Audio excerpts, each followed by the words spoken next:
నమస్తే అండి. ఈరోజు కథను చెప్పుకుందాం. అనగనగా ఒక రాజ్యంలో చింతాపురం అనే ఊరు ఉండేది. చింతాపురంలో నత్కీరుడు అనే మహాపండితుడు ఉండేవాడు.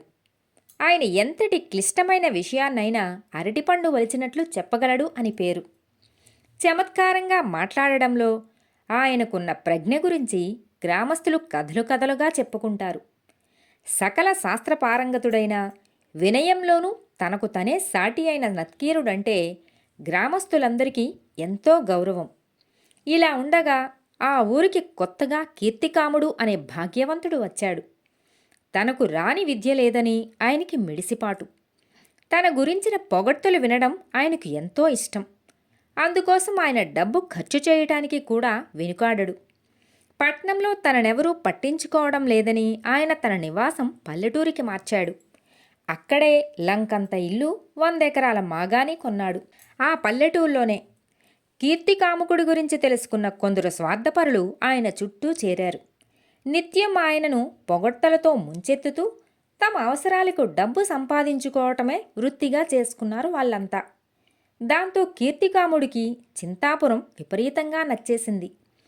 అక్కడ ఆయనకు రోజులు సంతోషంగానే గడిచిపోతున్నాయి. కీర్తికాముకుడి భార్య సునగరి పట్నంలో పుట్టి పెరిగింది. ఆమెకు పల్లెటూరు నచ్చలేదు. అటుపైన భర్త పొగడ్తల కోసం చేస్తున్న వృధా ఖర్చులు ఆమెను మరింతగా కలవరపెట్టాయి. అందుకని ఆమె పట్నంలో ఉన్న తన తమ్ముడు సుభాకరుడికి వెంటనే బయలుదేరి రావాల్సిందిగా కబురు పెట్టింది.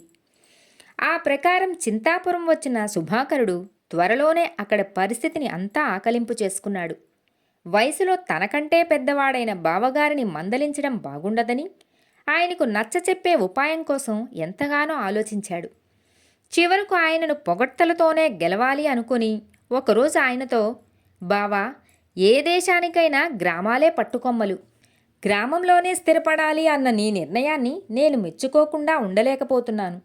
అయితే వ్యవసాయంలో కంటే వ్యాపారంలో అగ్రగణ్యుడివి కాబట్టి నీవు పట్నానికి తిరిగి వెళ్ళి వ్యాపారం కొనసాగించి మన కుటుంబానికి మంచి లాభాలను ఆర్జించి పెట్టవలసిందిగా నిన్ను వేడుకుంటున్నాను అన్నాడు. నీ ఆశయ సాధన కోసం నేను చింతాపురంలో స్థిరపడి వ్యవసాయం చేస్తూ ఉంటాను అన్నాడు. దీనికి కీర్తికాముకుడు ఏమాత్రం అంగీకరించలేదు. ఆయన శుభాకరుడితో, ఇక్కడ నాకు అపారమైన గౌరవం లభిస్తుంది. డబ్బు ఎంత సంపాదించినా పట్నంలో ఇలాంటి గౌరవం మాత్రం దొరకదు. నాకు ఇక్కడే బాగుంది అని ఖచ్చితంగా చెప్పేశాడు. ఈ సమాధానం శుభాకరుడు ఊహించలేనిదేమీ కాదు. ఆ కారణంగా అతడు ఏమాత్రమూ తొనకక, బావా, గ్రామాల్లో ప్రజలు డబ్బుకు ప్రాముఖ్యాన్నివ్వరు. వారు ప్రతిభకు మాత్రమే పట్టం కడతారు. డబ్బు పుచ్చుకోకుండానే ప్రతిభావంతులైన కవులను, పండితులను, ఇతర కళాకారులను వారు అభిమానించి గౌరవిస్తారు. అలాంటి గౌరవం నత్కీరుడికి ఈ ఊళ్ళో లభిస్తుంది. ఇక్కడ నిన్ను పొగిడే వారందరూ డబ్బు కోసమే పొగుడుతున్నారు అంటూ చురక కూడా వేశాడు. ఈ మాటలు కీర్తికాముడిలో పౌరుషాన్ని లేపాయి. అంతవరకు నత్కీరుడంటే ఆయనకు గౌరవం ఉంది. గ్రామస్తుల గౌరవం విషయంలో నత్కీరుడు తనకు పోటీదారని తెలియగానే, డబ్బుతో ఎక్కడైనా ఏమైనా చేయవచ్చు, ఆ నత్కీరుడి చేతనే నా వంటివాడు లేడు అనిపించుకుంటాను చూడు అంటూ ఆయన శుభాకరుడి వద్ద ప్రతిజ్ఞ లాంటిది చేశాడు. తర్వాత ఆయన, నేను మిమ్మల్ని డబ్బుతో సన్మానించాలనుకుంటున్నాను అని నత్కీరుడికి కబురు పంపాడు. సన్మానం దేనికి అని నత్కీరుడు బదులు ప్రశ్న పంపాడు. ఇలా జరుగుతుందని ఊహించని కీర్తికాముకుడు, సన్మానిస్తానంటే దేనికని అడిగే ఆ నత్కీరుడు అహంకారి అయ్యుండాలి, లేదా పరమ మూర్ఖుడైనా కావాలి. ఇలాంటి వాడిని తెలియక ఈ గ్రామస్తులు ఆయనను గౌరవించి తమను తాము తక్కువ చేసుకుంటున్నారు. ఈ విషయం బయటపెట్టి ఇక్కడ నా కీర్తి ప్రతిష్టలు మరింతగా పెంచుకుంటాను అని తిరస్కారంగా శుభాకరుడితో అన్నాడు. అప్పుడు శుభాకరుడు, బావా, అహంకారం, మూర్ఖత్వం నీవి. నీవు ఆయనను స్వయంగా కలుసుకో. ఆయనను సన్మానించడానికి నీకున్న అర్హతలు నిరూపించుకో అంటూ శుభాకరుడు ఆయనను మందలించాడు. ఈ విధంగా కీర్తికాముకుడు నత్కీరుడి ఇంటికి వెళ్ళాడు. ఇంటికి వచ్చిన కీర్తికాముణ్ణి నత్కీరుడు ఎంతో అభిమానంగా ఆదరించి మర్యాదలు జరిపి వచ్చిన పని ఏంటి అని అడిగాడు. ప్రతిభకు పట్టం కట్టడానికి ప్రతిభే ఉండనవసరం లేదు. ప్రతిభావంతులను గౌరవించే సహృదయం నాకుంది. మీకు సన్మానం చేయాలని నా కోరిక. మీరు కాదనకూడదు అంటూ వచ్చిన పని చెప్పాడు కీర్తికాముకుడు. మీ ఆశయం మెచ్చుకోదగ్గదే. అయితే నాకున్న కాస్త ప్రతిభ పాండిత్యంలో మాత్రమే ఉంది. నన్ను సన్మానించేవారు పండితులైతేనే నాకు సంతోషం. నా పాండిత్యంలో మీకు నచ్చిన అంశాలు చెప్పండి అన్నాడు నత్కీరుడు ఎంతో వినయంగా. కీర్తికాముకుడు ఆ మాటలకు మనసులో నొచ్చుకున్నా బయటపడకుండా, ఆర్య, కారణం గురించి మీకు మరీ అంత పట్టింపు ఉంటే తమరు నా గురించి నలుగురికి గొప్పగా చెప్పండి. కవులు పండితులు తమకు సన్మానం చేసిన వారిని పొగిడే సంప్రదాయం పూర్వం నుంచి వస్తుందే కదా అన్నాడు. సన్మానం కోసం కాకపోయినా నేను మిమ్మల్ని పొగడగలను. ఏ అంశం చెప్పి మిమ్మల్ని పొగిడేది? ఏ అంశమూ లేదనుకున్నా కనీసం నా పొగడ్త వల్ల ఏమైనా ప్రయోజనం ఉండాలి కదా అని అడిగాడు నత్కీరుడు. పొగడ్తకింతగా ఆలోచించాలా? పట్నంలో వ్యాపారంలో ఎంతగానో రాణిస్తున్న నేను నా సంపాదనను త్యాగం చేసి పల్లెటూరు వచ్చాను. అదే నా గొప్పతనం అన్నాడు కీర్తికాముడు ధీమాగా. పొగడ్తల కోసమే ఇక్కడ ఉండాలి అనుకునే వారి వల్ల ఈ గ్రామానికి ప్రయోజనం ఉండదని నా అభిప్రాయం. మనిద్దరం ఒకరినొకరు పొగుడుకునే ఆలోచన మంచిది కాదు అని నత్కీరుడు నిష్కర్షగా చెప్పి కీర్తికాముడిని పంపేశాడు. కీర్తికాముడికి చాలా కోపం వచ్చింది. అప్పటి నుంచి ఆయన నత్కీరుడి మీద దుష్ప్రచారం చేయించసాగాడు. డబ్బుకు ఆశపడి కొందరు గ్రామస్తులు నత్కీరుడు అహంకారి అని, సన్మానం చేస్తానన్న కీర్తికాముకుణ్ణి అవమానించి పంపాడని గ్రామంలో అందరికీ చెప్పసాగారు. ఆ మాటలు కొందరు నమ్మారు, కొందరు నమ్మలేదు. నత్కీరుడు మాత్రం ఈ ప్రచారాన్ని బొత్తిగా పట్టించుకోలేదు.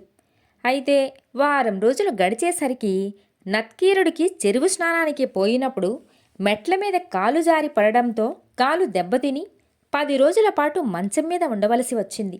ఇది విన్న కీర్తికాముకుడు పరమ సంతోషంతో దీనిని చక్కని అవకాశంగా తీసుకుని, నేను అన్నీ మంచి పనులే చేస్తాను కాబట్టి నాకు దైవానుగ్రహం ఉంది. నా పట్ల తప్పుగా ప్రవర్తించిన వారిని భగవంతుడు శిక్షిస్తూ ఉంటాడు. నత్కీరుడి విషయంలో ఇప్పుడు జరిగిందదే అంటూ తన అనుచరుల ద్వారా మళ్లీ ప్రచారం చేయించాడు. ఇది విన్న నత్కీరుడు నొచ్చుకున్నాడు. ఆయన గ్రామాధికారిని కలుసుకుని, నేను అహంకారినని ప్రచారం జరిగితే పట్టించుకోలేదు. ఎందుకంటే నా గురించి ఎవరిష్టం వచ్చినట్లు వారు అనుకోవచ్చు, కానీ నాకు జరిగిన ప్రమాదం భగవంతుడు నాకిచ్చిన శిక్ష అంటే మాత్రం నేను ఒప్పుకోను. నేను తప్పు చేసింది లేనిది విచారణ చేసి నిర్ణయించవలసిందిగా మిమ్మల్ని వేడుకుంటున్నాను అన్నాడు గ్రామాధికారితో నత్కీరుడు. నత్కీరుడంటే గౌరవం ఉన్న గ్రామాధికారి వెంటనే ఈ విషయమై విచారణ ప్రారంభించాడు. విచారణ గ్రామదేవత ఆలయం ముందు జరుగుతుంది. సాక్ష్యం చెప్పేవాళ్ళు నిజం చెబుతున్నారా లేదా అన్నది గ్రామదేవత తన పూజారి నోట పలికిస్తుంది అన్నది గ్రామస్తుల నమ్మకం. అందువల్ల నత్కీరుడు కీర్తికాముకుణ్ణి అవమానించాడని అబద్ధం చెప్పడానికి ఒక్కరు కూడా ముందుకు రాలేదు.